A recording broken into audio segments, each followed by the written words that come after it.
Hello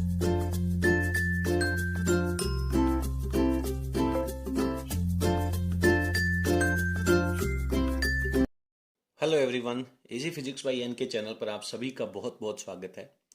आज अपन एक बहुत महत्वपूर्ण टॉपिक पढ़ने वाले हैं। जैसा कि आपको यहाँ पे नजर आ रहा है कि प्रकाश के व्यतिकरण और विवर्तन दोनों घटनाओं को अपन सेपरेटली पढ़ चुके हैं। व्यतिकरण क्या होता है, विवर्तन क्या होता है, बहुत विस्तार पूर्वक जितना पढ़ना चाहिए था। आज अपन उन दोनों के रिजल्ट को एक साथ ध्यान में रखते हुए उनके बीच में डिफरेंस लिखने वाले हैं। एक छोटा सा टेबल बनाने वाले हैं जिसमें दोनों के बीच में अंतर लिखेंगे। और बोर्ड परीक्षा की दृष्टि से इस वर्ष के लिए ये प्रश्न सबसे अहम प्रश्नों में से एक है। तो निश्चित रूप से 2 नंबर का ये प्रश्न आपको बोर्ड पेपर में इस वर्ष के लिए मिल सकता है। तो हालांकि इस प्रश्न को मैं कभी पढ़ाता नहीं हूं। क्यों नहीं पढ़ाता हूं? क्योंकि व्यतिकरण आपने सेपरेट पढ़ लिया, विवर्तन आपने सेपरेट पढ़ लिया, अब दोनों की तुलना करके उनका डिफरेंस ही तो लिखना है।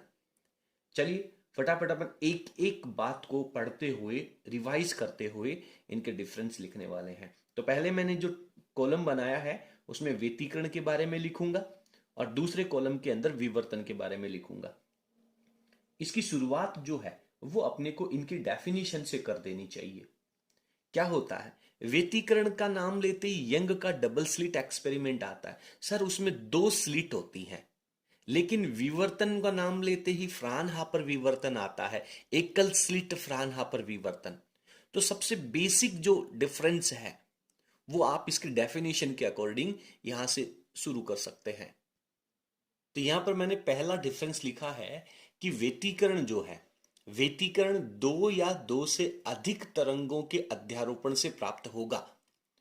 अब ये 2 तरंगे हैं वो कैसी होंगी, कला संबंध होंगी, समान आवृत्ति की होंगी, ये सब कॉन्सेप्ट आपको विस्तार पूर्वक व्यतिकरण में पढ़ना है। यहां पे लिखने की जरूरत नहीं है, यहां पे बेसिक डिफरेंस लिखना है। और विवर्तन में क्या होगा? विवर्तन में एक्चुअली एक ही तरंगाग्र, एक ही प्रकाश स्रोत है, एक ही स्लिट है, तो एक ही तरंगाग्र होगा। लेकिन एक ही तरंगाग्र में हाइगेन के द्वितीयक तरंगिकाओं के सिद्धांत के अनुसार वो जो द्वितीयक तरंगिकाएं हैं उनके अध्यारोपण की वजह से यह प्रतिरूप प्राप्त होता है। तो बहुत सिंपल, व्यतिकरण है वो 2 या 2 से अधिक तरंगों के अध्यारोपण से मिलता है। विवर्तन है वो एक ही तरंगाग्र में उत्पन्न होने वाली द्वितीयक तरंगिकाओं के अध्यारोपण से प्राप्त होता है। ठीक है, नंबर 2 पे चलते हैं।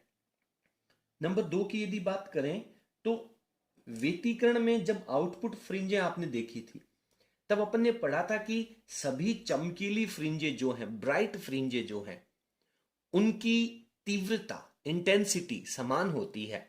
ग्राफ भी बनाया था आपने एग्जैक्टली। क्लियर है?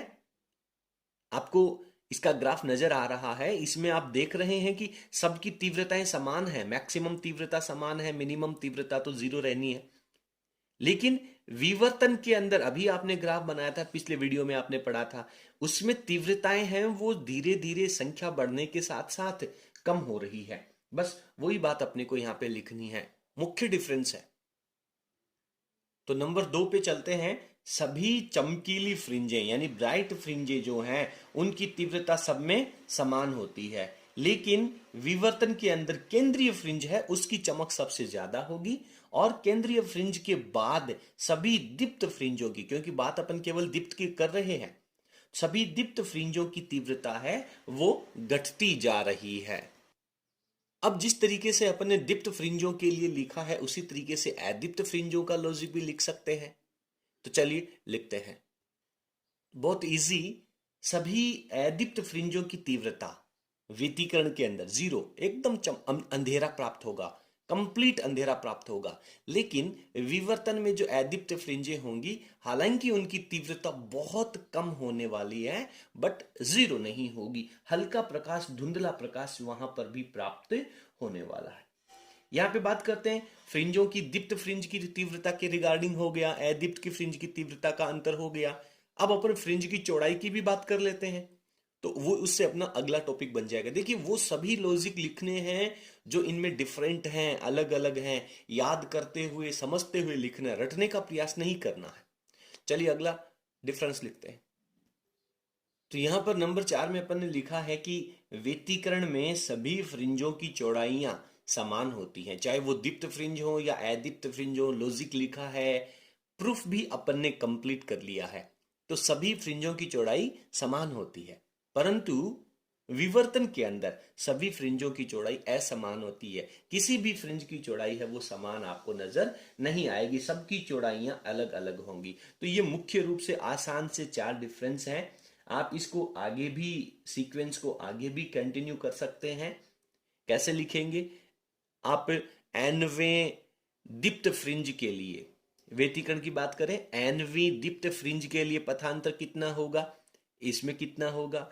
एनवी दीप्त फ्रिंज के लिए पथांतर कितना होगा, इसमें पथांतर कितना होगा। ये सारी चीजें आप लोग इसको लिख सकते हैं। लास्ट में इनका जो फॉर्मूला आपके पास बीटा बराबर लैम्डा अपॉन डी आ रहा है, उससे भी आप इसको काफी अच्छे तरीके से लिख सकते हैं। लेकिन इतना 4 जो डिफरेंस है वो सफिशियंट है। यदि आपको इनके आगे के और भी डिफरेंस लिखने हैं तो वो आप अपनी बुक का सहारा लेकर के उसको कंप्लीट कर सकते हैं। डिफरेंस अपन और भी काफी सारे लिख सकते हैं, लेकिन परीक्षा में यदि ये प्रश्न आता है तो आपको ये 4 डिफरेंस है वो सफिशियंट है। चलिए, इसके साथ ही अपना व्यतिकरण और विवर्तन के डिफरेंस का जो टॉपिक है वो यहाँ पे कंप्लीट हो जाता है। उम्मीद करता हूँ कि आपको ये प्रश्न बहुत अच्छे से समझ में आया होगा।